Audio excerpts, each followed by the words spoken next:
Randolph Keel's hand closed around Josie Horn's wrist before she could reach the door. "Sit back down," he said softly, in the tone men used when they wanted to sound reasonable while being anything but. "We're not finished." Josie looked at his hand, then at the closed door, then at the folder of printouts pressed against her chest.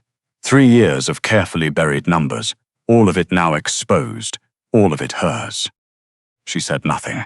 She simply rotated her wrist toward the gap in his grip, used his own resistance against him and stepped free. Clean, quick, practiced. "I said," Keel started. "I heard you."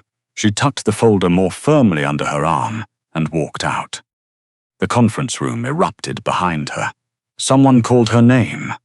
Someone else demanded to know where she thought she was going. She kept walking.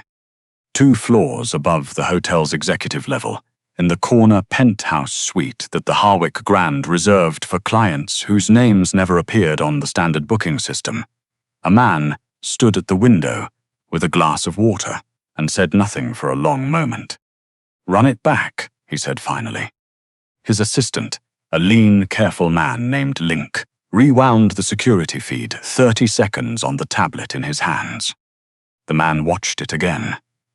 The bookkeeper entering the conference room with her folder. Keel positioning himself between her and the door. The moment she stopped, assessed, and moved.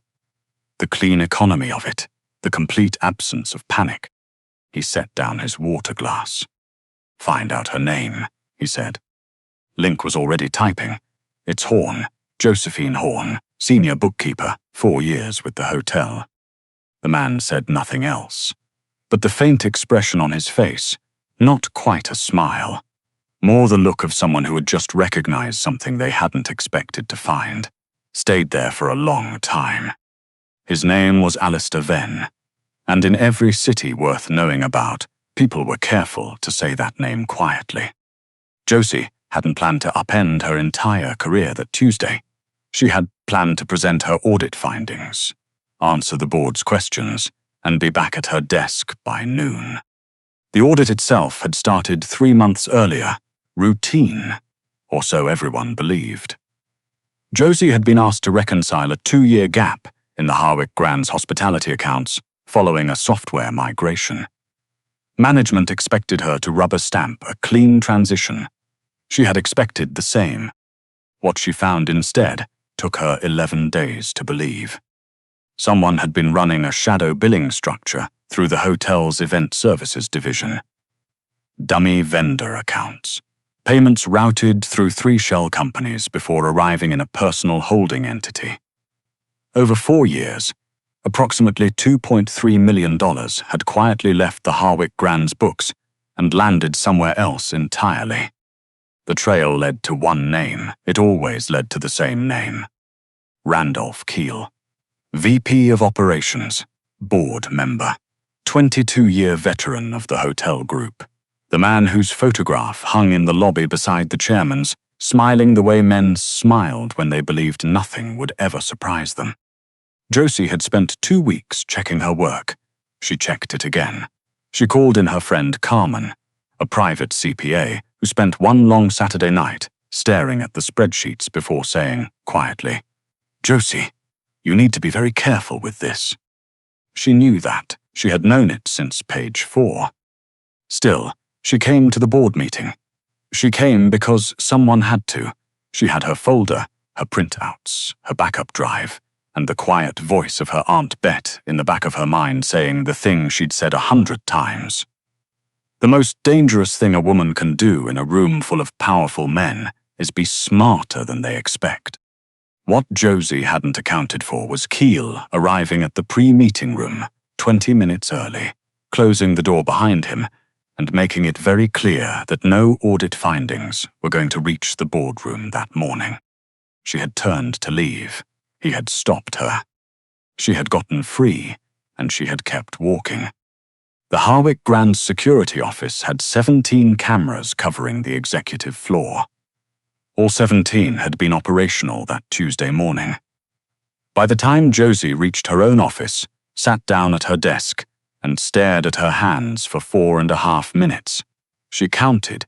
3 different copies of every relevant recording had already been made by people she didn't know existed. The hotel's head of security arrived at her office 20 minutes later. He looked deeply uncomfortable. "Miss Horn, HR would like to speak with you." She had expected this. About the audit findings or about Mr. Quie? He looked at the wall behind her. Both. The HR conversation lasted 45 minutes. The hotel's general counsel was present. So was a woman from the corporate office who had flown in from Dallas, which told Josie everything she needed to know about how seriously the Harwick Grand was taking this. Not the fraud, but the problem of Josie having discovered it. They used careful language. Pending investigation, standard protocol, administrative leave with full pay. We want to assure you this is in no way punitive. Josie accepted the folder they handed her. She read every word. Then she looked up. "Am I allowed to water my plant before I leave?" The corporate woman blinked. "Your pardon?" "The succulent on my windowsill.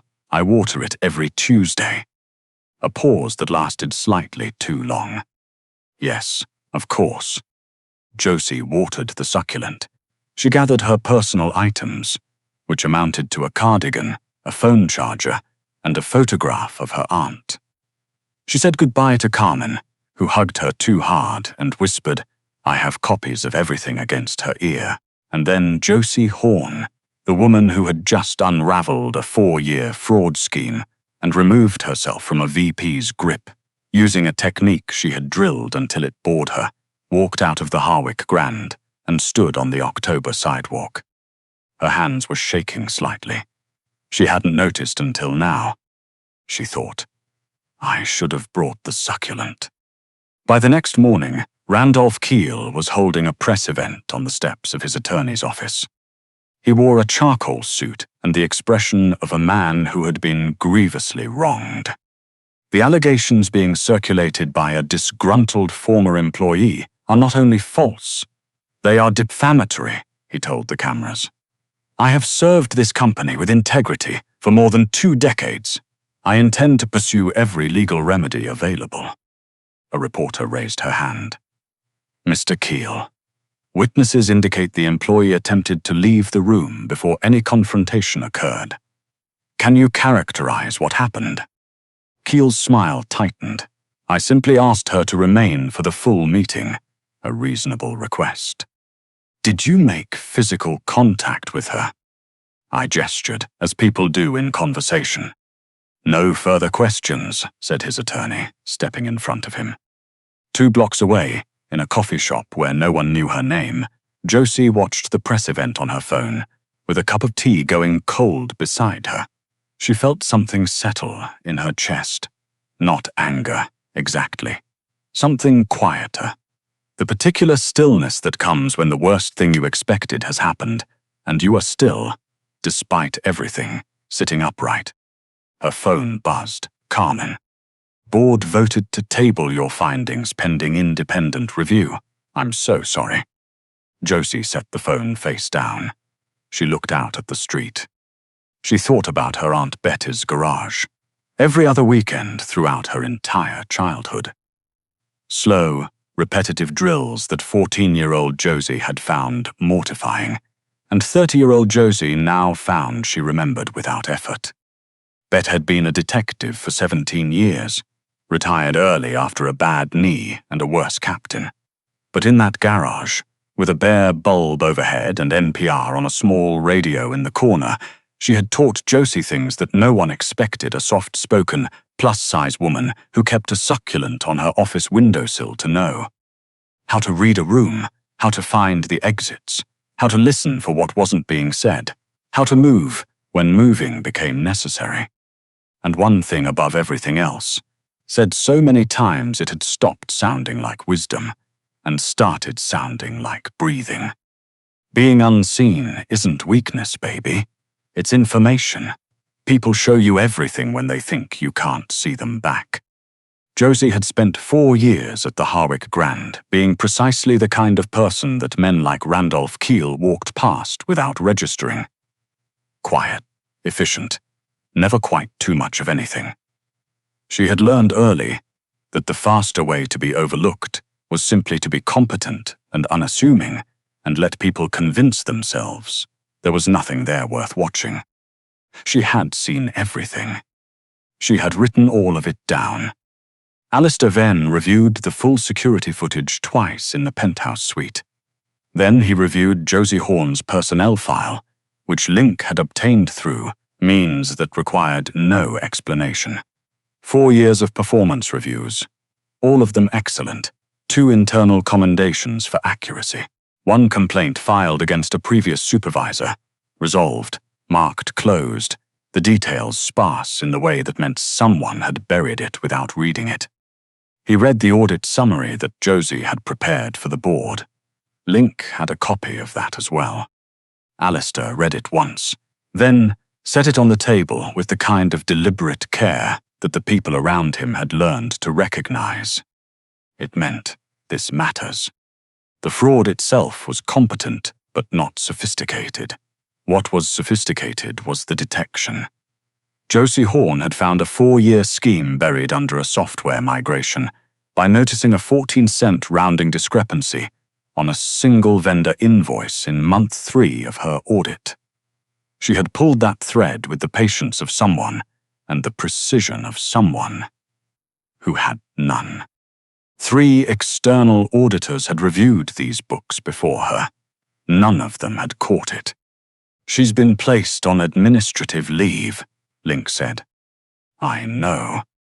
Quie's legal team is requesting the audit materials be sealed." "I know that too." Link hesitated. "The board will side with him." Alistair turned from the window. His expression was unreadable in the way it always was. Not blank, but contained, the way a very deep body of water looks still from above. "They will," he agreed, "until they don't have that option anymore." He picked up his phone and made 3 calls. The first was to his acquisition attorney. The second was to a contact at the district attorney's office. The third was brief. A number in Chicago, 7 words, then silence. "Send me everything you have on Quie." The meeting that mattered, the real one, took place 8 days later in a conference room that looked nothing like the previous one. Alistair Venn's legal team had requested the gathering. The Harwick Grand's board, now aware of exactly who was requesting it and why, attended in full. Josie was present as well. She had been asked to come, but not to speak. She sat along the wall, folder in her lap, hands still. The lead attorney, a woman named Prescott, who wore the expression of someone who had stopped being impressed by anything approximately 20 years ago, dimmed the lights. "We'll begin with the security recordings." The first angle was wide, the conference room from the corner, Josie entering, Quie already positioned near the door, her attempt to leave, his hand closing around her wrist, the rotation, the step back, the door opening. The second angle was tighter, close enough that lip reading was possible. "Please, let me go," Quie's grip tightening rather than releasing. The third angle was from the hallway. It showed, without ambiguity, that Josie did not raise her voice, did not return, did not escalate in any direction after the door closed behind her. Prescott paused the playback. The physical contact lasted approximately 9 seconds. Miss Horn used only the force necessary to reclaim her ability to exit. She did not strike Mr. Quie. She did not return to the room. She did not contact the media. A pause. "The district attorney's office has reviewed both the recordings and the audit materials Miss Horn compiled. The financial investigation is ongoing. Mr. Quie's personal counsel may wish to redirect their attention accordingly." For the first time in Josie's 4 years at the Harwick Grand, Randolph Quie had nothing to say. The room was very quiet. Josie looked at her hands and thought about her aunt's garage, about drilling the same wrist escape until her body stopped thinking about it and simply did it, about Betta saying, "You'll probably never need this, but if you do, I want you to be so bored by it that you could do it in your sleep." She had been right. Josie hadn't even been frightened in the moment. She had just been ready. The announcement came on a Thursday. Alistair Venn's investment group had completed the acquisition of the Harwick Grand Hotel Group, all 7 properties, effective immediately. The transaction had been finalized, as these things apparently could be in less than 2 weeks. The board, faced with a criminal investigation into their VP of operations and a security recording that directly contradicted their chosen version of events, had found the offer extremely reasonable. The hotel staff gathered in the main ballroom that afternoon. Servers, housekeeping, front desk, kitchen, maintenance, accounting, all of them standing in the same room for the first time anyone could remember, uncertain what a new owner meant for their jobs, their routines, the ordinary texture of their working lives. Alistair Venn spoke for 4 minutes. He was not a man who used words in quantity. He confirmed current staff would be retained. He outlined 2 operational changes. Then he said a third thing. No employee of any property under this group's ownership will be disciplined, suspended, or terminated for reporting a safety concern, a financial irregularity, or an incident of harassment. His voice was even. It applies regardless of the seniority of the person being reported. It applies regardless of the business relationship at stake. He let that sit for exactly 1 beat. That is not a policy under committee review. It is how this company operates, starting today. The room was still for a moment. Then someone near the kitchen doors began to clap. Then housekeeping. Then, in waves, the rest of the ballroom. Josie, standing along the wall, badge reinstated that morning, succulent back on the windowsill, did not clap right away. She stood very still and felt something move through her chest that she didn't have a proper name for. Later, she would decide it was relief. The specific kind of relief that comes not from winning something, but from learning that someone else had seen what actually happened and refused to let it disappear. Link found her in the accounting office, 20 minutes after the ballroom cleared. Mr. Venn would like a word, Miss Horn. She was trying to re-enter an expense report she'd been staring at without seeing. Now, when you have a moment. She capped her pen and followed him to the executive floor. Alistair was standing by the window. He turned when she entered, and for the first time she was close enough to see him without distance between them. He was tall. Quiet in the way men were quiet when they didn't need to fill silence with sound. There were tattoos at the edges of his collar. His watch was expensive, and he hadn't glanced at it once since she walked in. Miss Horn. He gestured to the chair across the desk. She sat. He sat. Neither of them spoke immediately, which she expected to feel awkward and didn't. I've read your audit, he said. I assumed. The DA has what they need. Keel's attorneys are negotiating terms. She nodded. I didn't ask you here about that. He folded his hands on the desk. I want to ask you something else. She waited. You found a 14-cent discrepancy, he said, and unraveled a 4-year scheme in 11 days. 3 external auditors had reviewed those books before you. None of them caught it. People don't look closely at things they expect to be unremarkable. The faintest shift in his expression. That is exactly what I mean. He slid a folder across the desk. She opened it without picking it up, read the first 2 pages, closed it. You want me to audit your other properties. I want you to build the system that audits them, ongoing, with a team you choose. She looked at him steadily. Why me? Because you found what you found. And because when someone tried to prevent you from reporting it, you left the room and went directly to the next available authority. A small silence. I went back for my pen first, she said. He looked at her. I dropped it on the way out. I went back in and got it. She paused. I realized that's not the main point. I just wanted to be accurate about the sequence. Something moved in his face. Not the careful, contained attention she'd seen until now, but something unguarded, genuine, briefly surprised out of him. It lasted only a moment before it settled. "The role comes with a significant increase in compensation," he said. "I'll need to see the full benefit structure." "Of course. And I have a condition." He leaned back slightly.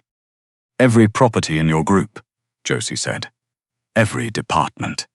I want a secure anonymous reporting channel available to every employee. Servers, housekeeping, dishwashers, everyone. Not a hotline that routes to HR and disappears. A direct line that goes outside the property's chain of command entirely." He said nothing. She kept going. "And I want the staff to receive training, not standard HR policy review, real training. How to document an incident, how to preserve records. What to do when the person you need to report controls your access to the reporting system." She stopped. She hadn't fully planned that last part. It came out anyway. "My aunt was a detective for 17 years. She always said the goal of any good system is to make sure the people it's supposed to protect can actually reach it." The room was quiet. Alistair looked at her for a long moment. Those programs would take months to build properly. "I know," she held his gaze. "I'll need a team." He said, "Done." She blinked. That was fast. "I decided before I invited you." Something in his voice was different now. Still even, but warmer underneath it, the way a room changes when someone opens a window. "I was hoping you'd ask." Josie sat with that for a moment. "You knew what I'd say." "I suspected." "What gave it away?" "You went back for a pen." She felt heat rise into her face. That is not a character-defining detail." "You walked out of a room where someone had just grabbed your wrist," he said, "and your first thought was, I left something behind, and it belongs to me, and I'm going to retrieve it. That told me a great deal about how you think." She didn't have an answer for that. She wasn't sure one was necessary. 6 months later, the reporting system was live across all 11 properties the group now owned. The training curriculum, 3 modules, developed with input from an employment attorney, a former detective, and Josie, had reached more than 400 employees. Josie traveled between properties 2 or 3 days a week. She preferred small circles over formal presentations. She always began the same way. "I'm not here because I did something brave," she would say. "I'm here because I knew what to do when I needed to. And someone else taught me how to know it." The honesty worked. People asked real questions. A sous chef in Phoenix described being pressured to falsify inventory records. A housekeeper in Nashville described an incident she had never told anyone about. A young front desk employee in Atlanta stayed after a session to tell Josie, quietly, that she had filed a report 2 weeks earlier and heard nothing back. Josie gave her the direct line. She also called the property manager that same afternoon and had a conversation that was short and not ambiguous. Alistair attended several sessions without announcing himself. He stood at the back and had no interest in being noticed. Staff who recognized him quickly understood that he was there to listen. He asked thoughtful questions afterward when the room had emptied and Josie was stacking chairs. Each month he found another reason to be wherever she happened to be working. Sometimes he ordered coffee he didn't want. Sometimes he arrived precisely as her sessions ended. The staff noticed. The rumors began almost immediately. The funniest part, to everyone who watched, was that neither Alistair nor Josie appeared to be aware that they were the subject of collective speculation. To them, the conversations were still about reporting systems, operational policies, books they'd been reading, stories about Betty's years on the force. The friendship had grown without either of them trying to shape it, which was perhaps why it held. One October evening, walking to the car through air that carried the first cold suggestion of winter, Alistair asked, "Were you afraid? That morning?" Josie thought about it honestly. Terrified. He glanced at her. My hands didn't stop shaking until I got outside, she said. I was convinced I'd left the original documents on the conference room table and briefly considered going back in for them, which would have been a deeply poor decision. Had you left them? They were in my bag the whole time. I'd forgotten I had them on me. She paused. It was a high-stress morning. He laughed. A real one, shorter than she would have expected from someone who carried himself with that particular stillness. She had not heard it before. She found she liked it considerably. My aunt always said fear wasn't the problem, Josie said. The problem is when you let fear make your decisions for you. She had a particular saying about it. She smiled to herself. She said most bad outcomes start with someone who was afraid doing whatever seemed fastest instead of whatever was right.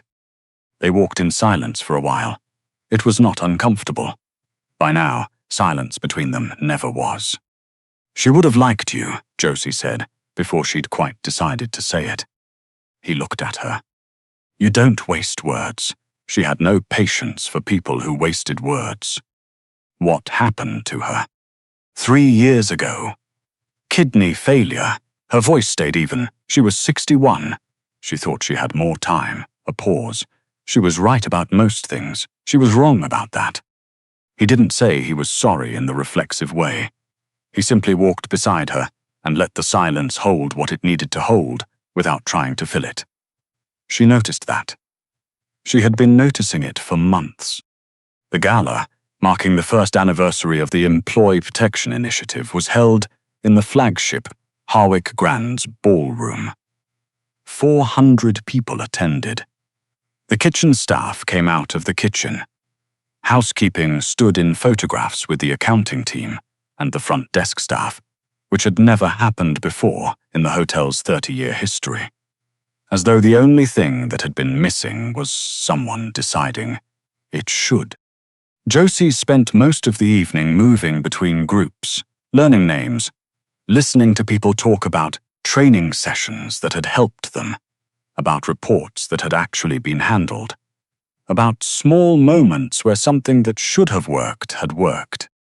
Near the end of the evening, a young server named Quie found her beside the dessert table. I watched the recording, Quie said.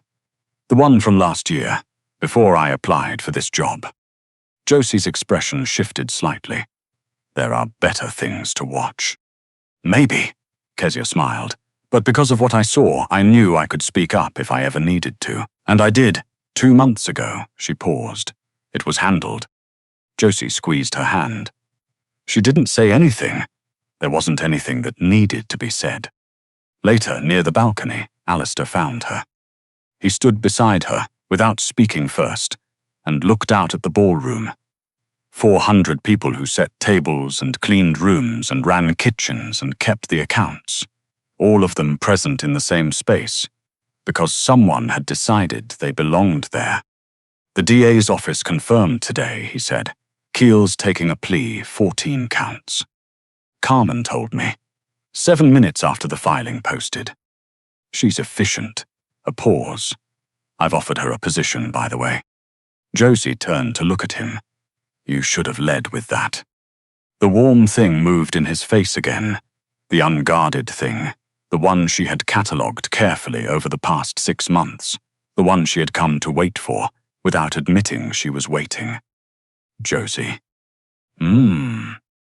I've spent considerable time in my particular line of work, surrounded by capable people, he said. Capability is easy to find if you know where to look. She waited. It is considerably rarer, he said, to find someone who is capable and genuinely good. She looked out at the room. You don't know me very well. I know you went back for a pen. That was one time. I know you worried about a succulent on the day your job was taken from you. His voice was even. I know that when a young employee told you a report hadn't been followed up on, you called the manager yourself that same afternoon. I know that you learned enough Spanish to thank the kitchen staff at the Denver property in their own language after your third visit because you noticed they seemed uncertain whether the training applied to them. She was quiet for a moment. I know, he continued, that you started this because one morning someone grabbed your wrist and you refused to let that be the whole story. Something moved through her chest. The same thing she'd felt in the ballroom the day he bought the hotel. The thing she still didn't quite have a name for. It was easier to look at now than it had been then. You changed how I think about what I'm building, he said, not loudly, not dramatically, simply as a fact. I wanted you to know that. The ballroom hummed around them. Laughter and music and the sound of 400 people having earned a good night. Josie thought about the conference room. The 14-cent discrepancy that had started all of it. The pen she'd gone back for, because it was hers and she wasn't leaving it behind. She thought about her aunt's garage, and a drill done so many times it became boring, which was precisely the point. She thought about Kezia saying, I knew I could speak up. Then she reached out and took Alistair Venn's hand. He looked down, then at her. She shrugged, very slightly. You were standing close enough, she said. The sound he made wasn't quite a laugh, and wasn't quite not one. He closed his hand around hers, and neither of them moved to go back inside. 400 people, all of them going home safely. Which had always been, Josie thought, exactly the point.